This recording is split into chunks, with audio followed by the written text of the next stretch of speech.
News from across the country and around the world is moments away with an ABC News update on 89 WLS and WLSAM.com.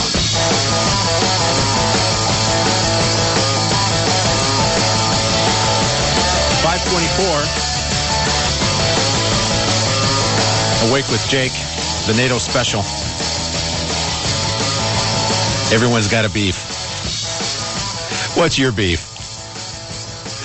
And we're also going to test your knowledge of how well you know NATO.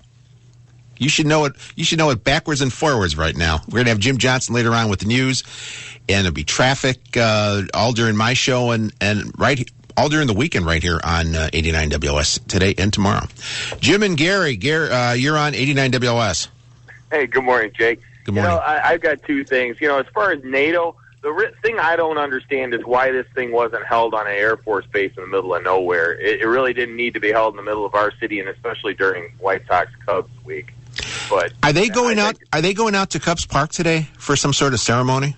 I mean, it wouldn't surprise me. I mean, the Pentagon has quite a budget for propaganda. So, but the thing is, though, too, is your last caller was talking about Obama being a communist, and I understand. I think you said socialist.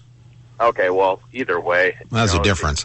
I understand it, based on his rhetoric and maybe the people that he's associated with.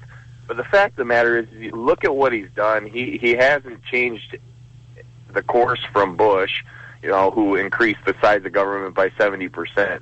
Lenin talked about if you give Bush didn't increase government by 70%. What do you mean? He did increase government by 70%. Really? No. Medicare Part D, No Child Left Behind. Not government. He didn't increase government by 70%. No. Spending? Spending is different. But the spending that went up during Bush is dwarfed by how much has gone up under Obama. Oh, I agree, but two wrongs don't make a right. And what I'm saying, though, is that if you look at it, they both are beholden, both parties are beholden to multinational corporate interests. They aren't looking out for the American people. Look at Gary, Indiana, man. It's falling apart. We got money to blow up bridges and rebuild them in other countries.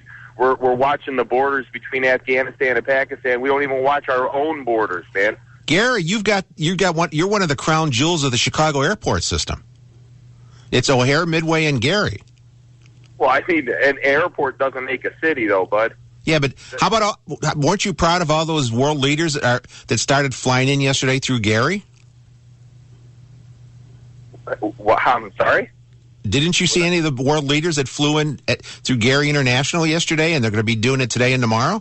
No, I sure didn't. Yeah, you see, you got to get part of that. Get some civic pride. No, I mean, the fact of the matter is it doesn't matter to me. These world leaders aren't my leaders.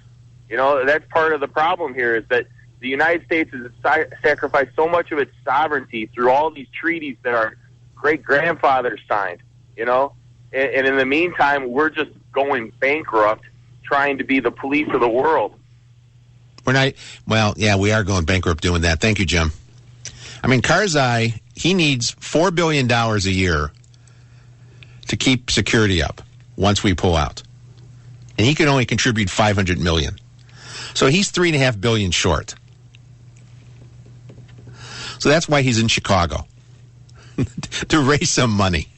528, Awake with Jake. It's a Saturday morning on 89 WLS.